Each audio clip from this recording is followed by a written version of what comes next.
This is the Construction Leading Edge podcast, where it's all about systematizing your construction business to eliminate chaos, maximize profit, freedom, and impact. My name is Todd Dawalt, and my team and I at Construction Leading Edge have helped over 400 construction companies eliminate chaos, grow their profits, and grow their team over the past 10 years. So today is all about answering one question. How do I stop spending so much time putting out fires and spending time on low-level activities? How do I get out of firefighting mode so I can work on my business instead of being stuck working in it?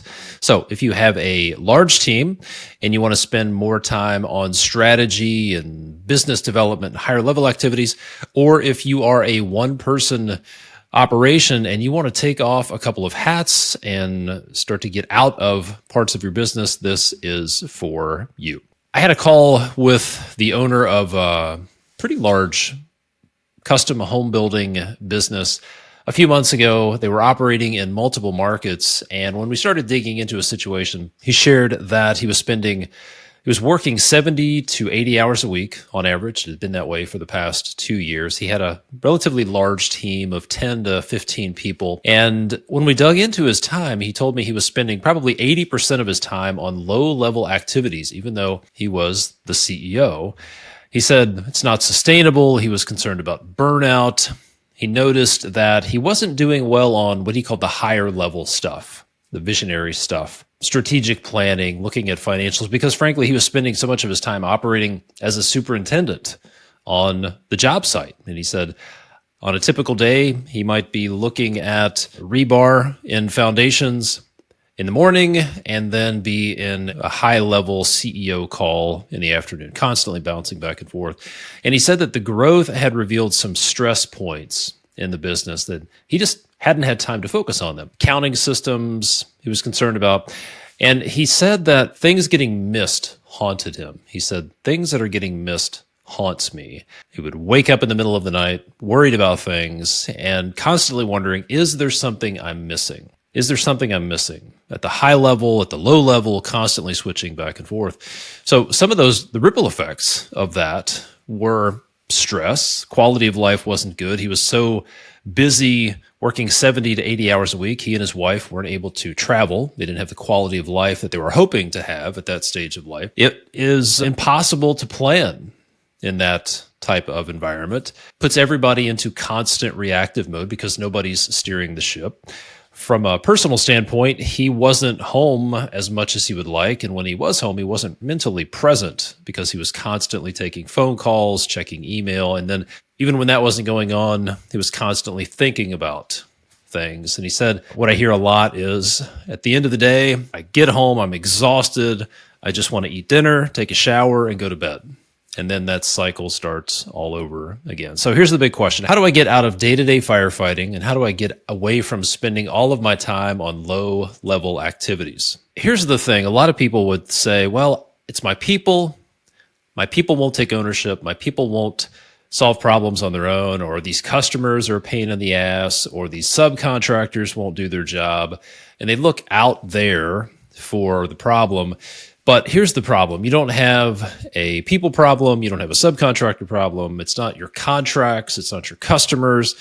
It's not that you need more time in the week. You have a Linchpin syndrome problem. You are suffering from Linchpin syndrome, and it's because you're the linchpin in your business. All right. Most construction business owners believe they're stuck in firefighting because their team isn't good enough. Their team can't manage their time. Their team won't take ownership. They believe that it's about the team or the clients or something else. But the real issue is you have unintentionally made yourself the linchpin of your business. Okay. Let me say that again. If you are constantly stuck in firefighter mode, it's because you have intentionally, or hopefully unintentionally, usually it's that you have unintentionally made yourself the linchpin of your business. In other words, you have designed your business to fail without you. If your business was a machine, then you are an integral part of that machine. When you try to remove that part from the machine, it all breaks down because the machine is designed to run with that part in it. And that part is you. So you have designed your business unintentionally to fail without you. So here's the thing. The more you solve problems in your business, these day-to-day fires, the more you solve problems, the more problems you'll have to solve. Okay, it's sort of this downward spiral. The more problems you get yourself involved with, solving in the business, the more of those problems you will have to solve. And it's not because of your team, it's because you are making yourself the linchpin of the business. So firefighting, while it feels productive, it's actually a symptom of a broken machine. It is a symptom that your business is designed around you. It's a symptom of linchpin syndrome. You have designed your business in such a way that you are the linchpin of it. And the only way you're going to fix it is to redesign your business and be able to extract yourself from those parts. So here are 3 steps to get you started solving or curing the linchpin syndrome so you can get out of firefighting mode. Step 1 is to identify and cut those dependency loops. Okay, step 1 is to identify and cut the dependency loops. Identify the places where the team is dependent on you. So every time your team comes to you and asks a question, and they ask you what to do, hey boss, what should I do here? What do we want to do? Or how do you want to handle this? Ask yourself a couple of questions. Number 1, how could this be solved without me? How could this be solved without me? Who else could solve this problem? Sometimes, generally, we go straight to how am I going to solve this and what do I got to do to fix it? But a better question starts with who. Who should be solving this problem? The other question that I would encourage you to write on a Post-it note and stick it on your computer, stick it on your office wall is this. How can I answer this question one last time? How can I answer this question one last time? If you're tired of answering the same question over and over, then think about how can you answer this question one last time. We'll talk about that in step 2. We'll get back to the show in a minute, but real quick, are you a home builder or remodeler who's tired of doing free estimates that lead nowhere? Are you tired of investing your expertise and hundreds of hours of your time a year on estimates for unqualified leads and tire kickers? What if instead you could get paid for estimates? If you could get paid for your expertise and position yourself as a premium contractor who attracts better clients? Well, that's exactly why I created the Get Paid for Estimates Masterclass.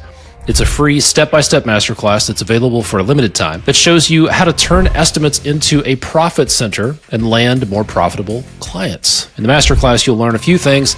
You'll learn the 5-piece bridge to get paid a premium for your estimates. You'll get the 2 sales script with the exact words to show prospects the value of paying you for pre-construction work. And you'll get the pre-construction pricing guide to confidently price your pre-construction services. It's a fully baked system, everything you need.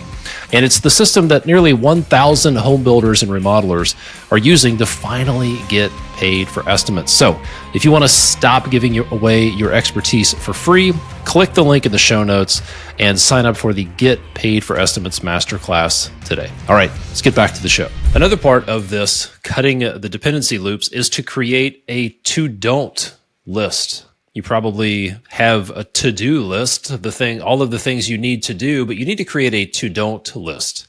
These are the things you're not going to do, the things you will no longer personally fix or handle. I am not going to run to the supply house and pick up materials for the framing contractor. If you're a business owner and you are driving the dump trailer to the landfill or you're picking up materials, you need to change that. One way to start thinking about what should be on my to-don't list is, think about this. Your time is worth $1,000 an hour as a construction business owner. There are activities, I guarantee there are activities that you can spend time on that are worth $1,000 an hour, like signing a contract, getting a project pushed through permitting or pre-construction, setting up a partnership with an architect or a designer. There are things that you can spend some time on that are worth thousands of dollars. So when you're thinking about, well, it's just simpler for me to go pick up material or drive the dump trailer to the landfill, you could pay somebody $25 an hour So instead of thinking, I'm going to save $25 an hour by doing it myself, you're losing $975 an hour because your time's worth $1,000 an hour and that activity is worth 25. So you got to start thinking that your time is worth $1,000 an hour and then create a to-don't list, the things you're no longer going to personally fix or handle. And then you can also create some boundaries and start to train your team on how to bring issues to you. So you can say things like, hey, don't bring me problems without at least one proposed solution. Instead of people just bringing you problems, hey, here's the problem, what do you want to do? Train your people. If there's an issue, I want you to think through it and come to me with either a couple of solutions, a recommendation, but train your people to bring you solutions to choose from. And what will happen is, as they think through that, they'll probably realize, oh, this is a no-brainer. I don't even need to talk to the boss about this. Okay? So train your team to think critically instead of training them to bring everything to you. And then here's another thing you can do to cut those dependency loops is to establish a delegation of authority. Okay? Delegation of authority. I picked this up from Tim Ferriss years ago. He had a team of people and he would bring every problem to him. And some of these problems were like $50 problems, $100 solutions. So he said, look, if it costs less than $250, if the fix is less than $250, just make the call yourself. So the thought process would be if something's not working, if something has to be done and the solution costs less than $250, then just do it. And then we'll talk about it later. So establish a delegation of authority. So for some people, that level of authority might be $200. For some people, it might be $500. For higher level people, you might say, look, if it's less than $1,000, just solve it and keep things moving. Okay? Because sometimes the cost of indecision is higher than the cost of making a wrong decision, especially when you're dealing with, when you have a bunch of people standing around, you're losing production, you're racking up overhead and general conditions costs. Sometimes the cost of a delayed decision is higher than the risk of making the wrong decision. One of my favorite ways to cut dependency loops was illustrated with a superintendent who was on my team. His name was Bruce. And Bruce was very good at his job. He'd been doing this for years, and I came in to run this company. And he would come to me and say, Todd, I want you to help me figure concrete. Todd, help me figure this pipe slope. Todd, help me figure out how to do this. And the first few times I would do that, and then I was thinking, all right, pretty sure you could do this yourself. And then he would say, just do it for me. Just do it for me. So eventually, my response to Bruce, when he brought something to me that I knew he could handle, I would say, Bruce, I look forward to seeing what you come up with. Like, man, I can't wait to see what you come up with, which is a much better nicer way of saying, hey, it's not my job or get out of my office. It's like, man, I am genuinely excited to see what you come up with on this. And then I would close my door and he would figure it out. So step one, identify and cut those dependency loops so you're no longer the linchpin. Step two is to start getting things out of your head and replace yourself with systems and processes. Think about what are the consistent issues that come up, problems that come to you, the fires that come to you, and then instead of reacting and thinking through it and you having to be the one that makes the decision, document your decision-making process and then create a playbook for each of these issues. If this happens, then here's how you should respond. That delegation of authority could be part of that playbook. If something breaks down, if a hydraulic hose breaks or a chain breaks or you have a flat tire, you don't need to ask for permission. We have to get this thing going. We have to fix it. So if it's under $500, just fix it. You don't have to get permission for everything. Or if a customer says, hey, I think this change order is something you should absorb the cost of, then create a playbook for that. So think these if-then statements. If this happens, then what? How do I think through it? And then just put that decision-making process in a playbook, give it to your team, and teach them how to think so they can solve problems on their own. If your clients are constantly asking for updates, this is one of the biggest areas of chaos for general contractors, custom home builders, and remodelers, is customers saying, hey, what's going on? Constantly asking for information. One of the systems you can put in place is to proactively Maybe even automate your customer communication with a weekly update instead of fielding phone calls of, hey, what's going on next week? What do I need to do? What about this? What about this? Set the expectation with your client and your team. Look, we're going to send out a weekly update every Friday by noon, and it's going to show you what was accomplished on your project this week, what is coming up next week. It's going to have pictures of the work, and there'll be a section of any decisions or actions that we need from you. And if you train them to expect that every Friday, then they won't have to call you all the time. So think, how can I scoop up these problems or all of these questions and proactively push information out to my team? If your subcontractors are constantly asking, hey, what are we doing next week? Where are we going tomorrow? Then publish a schedule. Publish schedule updates each Thursday for the following week.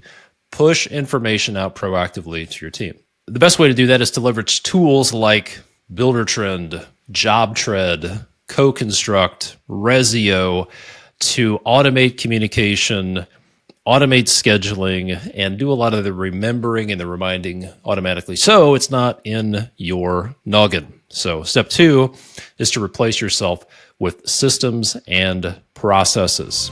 We'll get back to the show in just a second. If you're a construction business owner, let me ask you this. Are you feeling trapped in your business? Maybe you can't take a real vacation without being on call 24/7. Or when you finally do step away, you know there's going to be a mess waiting for you to clean up when you get back. Or maybe the constant stress of putting out fires and carrying all the responsibility and making all the decisions is keeping you up at night.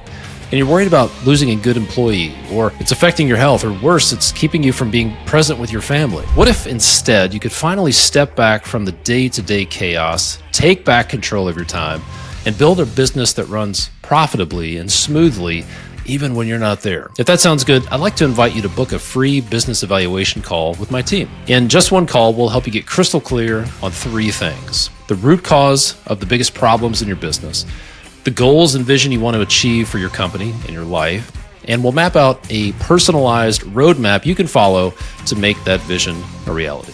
Look, we've helped hundreds of construction business owners systematize their business so they can work less, earn more, and actually enjoy their lives. And we can help you too. But the first step, it's up to you. Head over to constructionleadingedge.com/apply to book your free call, or just click the link in the show notes. Don't wait until it's too late. Take the first step toward freedom today. All right, let's get back to the show.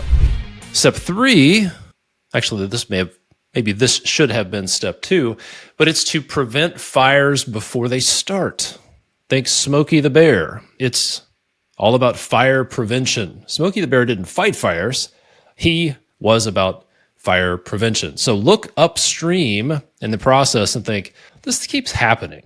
How can we preempt this problem? So the reality is most fires, not all, but most fires you're dealing with are, especially on job sites, are because you're doing just enough to start. Instead of planning things out thoroughly, you're doing just enough to start. You're giving your subcontractor, your field team, your superintendent, you're giving them just enough to get started and then saying, we'll figure out the rest later, okay? So the key to eliminating a lot of the fires and the chaos on your job sites is with a good pre-construction process, okay? It's by pushing all of the planning and the selections and the decision-making into pre-construction where they belong. So a lot of the chaos is happening because you're doing pre-construction activities on the job site during construction. For example, if you get to the finishes phase and you don't have tile selections from your customers, that means your project manager or superintendent is having to chase down the client, get them to go to showrooms, pick their tile, and say, oh, by the way, we need you to pick your Schluter trim color. Oh, by the way, we need to know about your grout color. Oh, by the way, tomorrow the tile guy's going to be there, and we need to know which way is the tile pattern supposed to go.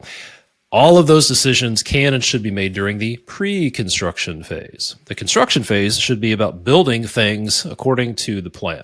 A good way to start is look at the top 3 problems that repeatedly derail your projects. What problems are causing the most profit bleeds, causing the most delays, causing the most strong urges to throw your laptop out the window or throw your phone out your truck window after you get off of a call with somebody. And then once you've identified those, think, how can we prevent these problems? What's the root cause? Why are the punch lists on our projects such a freaking disaster? Why can't we get the painting phase right? Why are we always screwing up? Why are we having so many warranty issues with our windows? And then get to the root cause. Why is this happening? Keep asking, why is this happening? And then put a solution in place in that process. So, for example, if you're constantly having misses and miscommunications with subs and there are delays and things are getting missed, first of all, create clear scopes of work for them and create some pre-job checklists. Find out what the problems are and create a checklist. Put it in the scope of work. If you struggle with client change orders, constantly delaying decisions and then just asking for changes late in the game, then two things you can do. One is to make part of your process to make all selections before you start, and then have clearly defined deadlines on change order requests. Tell them after this date, we can no longer receive any sort of change requests on your project. Set those expectations. So instead of getting better at putting out fires, prevent those fires by looking upstream and solving the root causes of those problems before they happen. If you've ever seen the game Whack-A-Mole, where the mole pops up and you have to whack it with a hammer, there are two ways you can get better at that. One is to increase your reflex speed and your timing, maybe get a hammer in each hand, or you can eradicate the moles. Make it an environment where the moles don't live. Make your job sites and your projects an environment where chaos can't live. So eradicate that chaos before it happens. So what does this look like? A couple of examples come to mind. On episode 337, I interviewed one of our clients, one of our CEO Alliance members, Max Christensen, and he shared how a few years ago he was working 60 hours a week and constant firefighting mode. His phone rang constantly, constant text messages, constant phone calls. Fast forward now, when I have calls with Max, he likes to show me his phone. He'll say, look, Todd, I've had two calls today. And actually on our last call, he looked at his phone and it was on a Tuesday. And he said, the last phone call I had was on Sunday. And it was something about the Super Bowl. So he gets very few phone calls anymore. And he's able to travel several months a year, not weeks, but months. He's able to travel several months a year. And that's because he has put the systems in place for his business to extract himself from day-to-day firefighting. He was the linchpin. Now he's not. So you can hear that interview on episode 337 of the podcast. And the other one that comes to mind is Mikhail Ganaj, runs a remodeling business in California.